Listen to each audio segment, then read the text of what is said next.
Hello, everybody. Welcome to episode 260 of Optimal Living Advice, the podcast where we take any questions you might have about the many struggles of life and get them answered for you here on the show.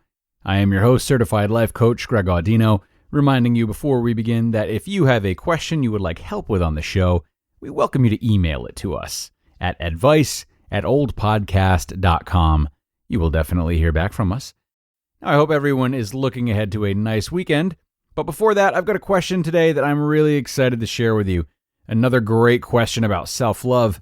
Our asker today, one of your fellow listeners, is on a great journey of self-love, but she feels some distance between loving herself, yet still relying on the love of others at the same time. Can these two go hand in hand? Is it inevitable that they go hand in hand? Or will we never truly love ourselves until we release the need for approval from others? Big questions to ask. So let's see if we can find a way to look at them a little bit differently. Here's the question. I've leaned on the OLD shows for learning to love myself more, and I have. Self-love has been my main goal, and I usually think I'm doing well with it. I no longer hate myself, I love myself. But I still feel a little bit disconnected from fully loving myself, because one thing that hasn't changed is that I really care a lot what people think of me. Any times that I feel I don't love myself come up when someone else is upset with me or disapproves of something I've done. Is this standing in the way of me loving myself fully? A very smart and introspective question asker, thank you. Self-love as an idea is just plastered in so many places these days. It's easy to forget that it has many layers and intricacies, just as love between two people would have. And I think for your own journey towards self-love, or anyone's journey towards self-love, keeping that in mind is important, because it's just much easier to see the problems between two people than problems within ourselves. So, for the sake of stepping outside yourself a little bit and seeing your thoughts as separate entities from yourself, let's continue to explore that. Now, first of all, you can definitely love yourself while also talking badly to yourself. These two are definitely not mutually exclusive, and I can tell that while you do love yourself, the way you talk to yourself could probably use some tweaking. You see, even if you are really proud of yourself and celebrate that, negative self-talk can still be based in other people. So think of inner thoughts like, they're going to laugh at me if we go hiking and I need to take some extra breaks. Or, they won't think I'm smart unless I get that degree. You might be able to say to yourself, I don't judge myself for needing extra breaks, or I'm excited to continue my learning through reading instead of going back to school. But you approving of yourself like this is not the same as being content when others do not approve, even if they're just teasing.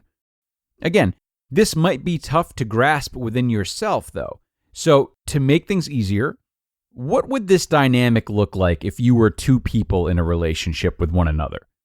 Well, how many couples are there in which one person loves the other, relies on that bond, but still treats them badly? There's plenty. Dysfunctional relationships, including with ourselves, work in all kinds of ways.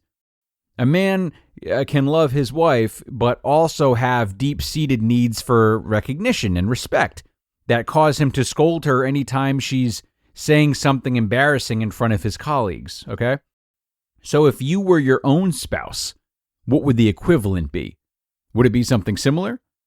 Based on what you've sent me, I might suggest that for you, it could be partner one loves his spouse, named partner two, and their relationship has been getting stronger, just like your self-love has been getting stronger. But every time someone else feels partner two doesn't measure up, partner one starts to think, at least for a moment, about how they could do better than partner two, and try to make partner two fit the mold of what partner one's peers approve of. If this doesn't sound like a perfect fit, then spend some time wording it in a way that does. But if this will do, then the next question is, how would this be remedied?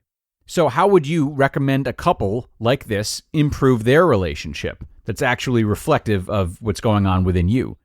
If you were in a romantic relationship like this, especially if you were on the receiving end, so partner 2, what kind of adjustments would you like to see from your partner 1? Of course, this is a question for you and how you define loving relationships, but based on that comparison that I offered, I've got some ideas off the top of my head. One would be that this couple, or at least partner 1, should get some new friends. Ideally, they would be friends who respect both the choices of partner 1 and the qualities of partner 2, not trying to change either of them unless partner 2 is legitimately destructive. Another idea would be that the couple makes sure they are doing enough things with their time that matter to them and not to others outside the relationship. So on an individual level, this would mean you making sure that your time is spent on things in which the primary goal is you just loving and enjoying them, rather than because others like them or because they generate respect from others. And then a third idea would be that partner 1 reminds himself of and practices loving partner 2 for all of their great attributes. And again, since you are both partners, this would be something like journaling about all of the reasons you love yourself, all of the parts of yourself that you're proud of, and accepting all the parts of yourself that you still feel could use some work. So, once more, to summarize, the way you might describe the love you have for yourself through the lens of an imaginary couple could be different from what I concocted. But either way, creating some type of comparison and then viewing the inconsistencies and some possible solutions from the outside in could be a nice way to go about this and generate a truer self-love in a new way. Really good question today. Thanks so much for being here for it, everyone. And Asker, I really hope this helped you out some. A lot of the big questions we face really become tougher than they have to be because it is so difficult to understand or play the many parts of ourselves that wrestle with finding different types of answers. So I recommend that whenever possible, you all find opportunities to imagine these questions being faced by other people. It's very simple. It's very effective. If your question was being faced by someone else, you may not have a confident answer right away, but what types of things jump out to you about them immediately that you maybe overthink a lot more for yourself? How are they self-sabotaging in ways that you're justifying when it's just you? This type of approach can help us to be more objective, which is super important for us due to how challenging it can be to know what's actually good for us. So, on that note, have a great weekend, friends. Be safe, and I will look forward to being with you again for 261. That's on Monday. I'll talk to you then.